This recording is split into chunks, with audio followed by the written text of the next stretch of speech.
Hey everybody, how's it going? It's Troy.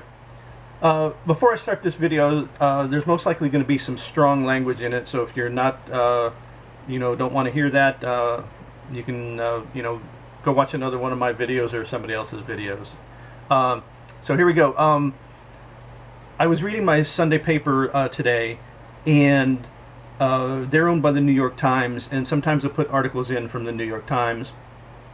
And so I pulled this article up on the New York Times website, so I encourage you guys to go to the website and pull this up because it's the most ridiculous things I've ever heard of. And the video I'm going to call Owning Hypocrites. And this couple here that you see here, Kay Wilson and her husband Richard, are gun-owning hypocrites. And also there's a couple other people that they talk to in here that also gun-owning hypocrites. The story is called "For Some Owning Guns Doesn't Necessarily Mean Liking Them." And so I'm not going to read the whole story. Like I said, I encourage you, if you want to, pause the video at certain places and read it, or bring it up on the website. But it doesn't start off with this couple first. It starts off with a gentleman named Michael Kundu, K-U-N-D-U. And it says, Mr. Kundu is a master marksman from rural Washington who owns pistols, assault rifles, and assault rifles for self-defense, all while claiming to detest the presence of guns in his life and in a broader American culture. I'd love to see all guns destroyed, he said, but I'm not giving up mine first. And what a fucking hypocrite. Are you kidding me that somebody who uses guns regularly, that is a so-called marksman, says that all the guns should be destroyed, but he's not going to give up his first? I mean, that's crazy. But as a little bit further along the story, you'll understand maybe a little bit about that. It says, Mr. Kundu, 48, who works for the federal government. Well, there you go, right there. He works for the federal government. Well, of course he's going to say something like that appease the Democrats out there, and saying that we should destroy guns. Of course he's going to say that. Is a conflicted gun owner. Yeah, it definitely sounds like he's a conflicted asshole is what he is.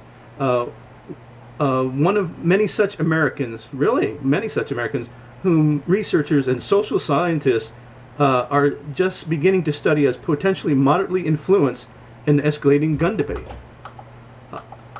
In Mr. Kundu's case, the conflict is that he enjoys competitive shooting even as he perceives danger in what he describes as a local arms race that he feels powerless to escape. Wow, that's just amazing. And so I'm not going to read the rest of Mr. Kundu's part there, but then they go on to talk to a lady, which is Mrs. Wilson, which you saw at the starting of this. And K.H. Wilson is a blogger in Waco, Texas. Well, good for her. Who recently wrote a post about her love-hate relationship with guns.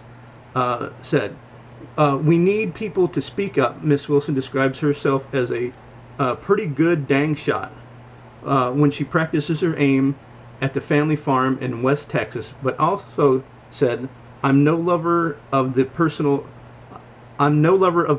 handgun. Well, what the fuck do you own one for? And let me go to the next page here.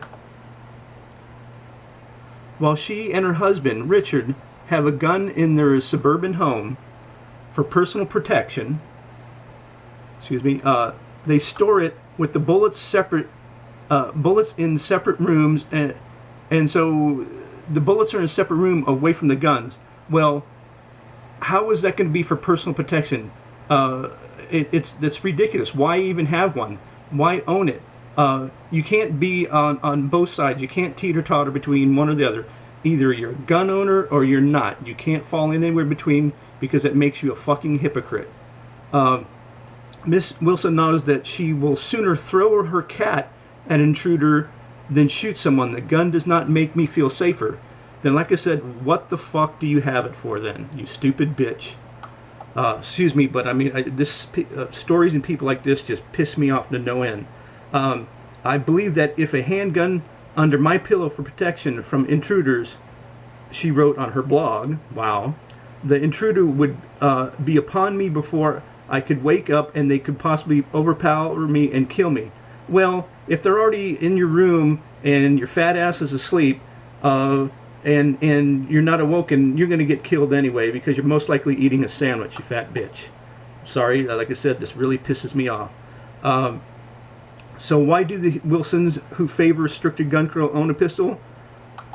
That's their just in case, Miss Wilson, 56. Mr. Wilson said, a chiropractor who also owns an inherited heirloom rifle. I think we have to be really smart to know what situations it might be useful for. In some situations, yes, you would be better or not going for it. So I mean, and you guys can go on to read the rest of the story, because it's just absolutely ridiculous. But that's why I'm calling this gun owning hypocrites. That people can't, you can't be on the fence. You're either a gun owner or you're not, and these people that I just showed are just gun owning hypocrites that just want to get their name in the paper, and just get rid of your guns, throw them away. Actually, sell them to somebody, and so we don't have to look at you anymore and listen to you anymore. So please, guys, leave in the comments what you think, and don't forget to give us a thumbs up. Please check out the article if you'd like, at the New York Times, and please subscribe, and thanks for watching. We'll see you next time.